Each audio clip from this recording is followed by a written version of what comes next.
नाज़रीन आदाब, मैं हूं सैयद मिराज और आप देख रहे हैं MMC न्यूज़ इंडिया। हिंदू मुस्लिम विवाद कितना धार्मिक कितना राजनीतिक, एपिसोड 6 में फिर से हम हाजिर हैं। पिछले भाग में मैंने हज़रत अली की बेटी हज़रत रुक़ैया बिन्त अली के भारत आगमन के बारे में कुछ जानकारी आप तक पहुंचाने का वादा किया था। तो आपको बताना चाहता हूं कि पैगम्बर हज़रत मोहम्मद के दामाद और खलीफा हज़रत अली के बेटे और पैगम्बर साहिब के सगे नवासे हज़रत इमाम हुसैन को जब करबला के मैदान में सीरिया के शासक यजीद की विशाल सेना ने घेरा तो हज़रत इमाम हुसैन के साथ महिलाओं और बच्चों के अलावा केवल 72 पुरुष थे। इमाम हुसैन को घेरने का एकमात्र कारण यह था कि इमाम हुसैन यजीद को एक इस्लामी शासक के रूप में मान्यता देने पर राज़ी नहीं थे। यजीद की विशाल सेना ने इमाम हुसैन और उनके साथियों को घेर कर शहीद किया और युद्ध समाप्त होने के बाद यजीदी सेना घोड़ों पर बैठकर इमाम हुसैन के शिविरों में घुस गई और लूटमार करने के बाद शिविरों में आग लगा दी। इस हंगामे के दौरान कई बच्चे डरकर जंगल की तरफ निकल गए। यजीद के सैनिकों ने शिविरों को जलाने के बाद पैगंबर हज़रत मोहम्मद की सगी नवासियों समेत हज़रत हुसैन के परिवारजनों को बंदी बना लिया। कहा जाता है कि हज़रत अली की एक अन्य बेटी रुक़ैया के 2 बच्चे इस हंगामे के दौरान गुम हो गए थे। ध्यान रहे कि हज़रत रुक़ैया बिन्त अली की शादी हज़रत अली के भतीजे हज़रत मुस्लिम बिन अक़ील से हुई थी और उनके 4 पुत्र थे। 2 पुत्र अपने पिता के साथ करबला की घटना से पहले कूफा गए थे, जहाँ हज़रत मुस्लिम और दोनों बच्चों को शहीद कर दिया गया था। 2 बच्चे अपनी मां हज़रत रुक़ैया के साथ करबला में थे, जो शिविरों में सेना घुसने के बाद गुम हो गए थे। जब हज़रत इमाम हुसैन के परिवार को जेल से रिहा किया गया और सब लौट कर मदीना आ गए तो हज़रत मुस्लिम के दोनों लापता बच्चों के भारत में होने की सूचना मिली, जिसके बाद हज़रत रुक़ैया अपने कुछ परिवारजनों हज़रत मुस्लिम की बहनों अपनी बेटियों के साथ भारत की ओर चल दी और अखंड भारत के शहर लाहौर तक पहुँच गई। मगर बच्चों का कहीं पता नहीं चला और फिर वहीं रहस्यमय परिस्थितियों में उन सब की मौत हो गई। बाद में पंजाब के शासक के पुत्र कुमार विक्रम शाही ने उनकी कब्रों पर एक मज़ार बनवा दिया।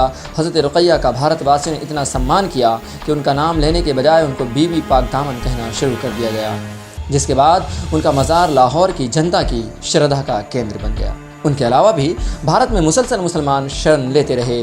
भारत के सीमावर्ती राज्यों बलूचिस्तान, सिंध और पंजाब में अनेक ऐसे मुसलमानों के आने के ऐतिहासिक प्रमाण मिलते हैं जिनको भारत के राजाओं ने शरण दी। जब बनी उमैया के क्रूर शासक हज्जाज बिन यूसुफ के युग में मकरान प्रांत में बगावत करके वहाँ के अमीर की हत्या करने वाले एक अरब सरदार मोहम्मद अलाफ़ी ने अपने साथियों सहित सिंध के शासक राजा दाहिर के राज्य में शरण ली तो राजा दाहिर ने मोहम्मद अल्फ़ी को न सिर्फ यह की शरण दी बल्कि अलाफ़ी के साथियों को अपनी सेना में शामिल किया, जिससे पता चलता है कि हिंदू मुस्लिम रिश्ते कितने अच्छे थे। बाद में बनी उमैया के शासकों ने राजा दाहिर पर दूसरे इल्ज़ाम लगाकर अपने एक सेनापति मोहम्मद बिन कासिम द्वारा हमला करवा दिया और एक बड़े क्षेत्र पर कब्जा कर लिया। कुछ लोग इसको इस्लाम और हिंदू धर्म का युद्ध बताते हैं, जबकि यह युद्ध धर्म के नाम पर नहीं लड़ा गया था, बल्कि एक हिंदू राजा द्वारा कुछ मुसलमानों को शरण देने के खिलाफ बनी उमैया का एक सैनिक अभियान था। बनी उमैया ने 2 पैगंबर साहिब के नवासे हज़रत इमाम हुसैन समेत कितने पवित्र लोगों को कत्ल किया और ख़ुद मुसलमानों के विरुद्ध इतने अभियान छेड़े कि बनी उमैया का पूरा इतिहास रक्त रंजित दिखाई देता है।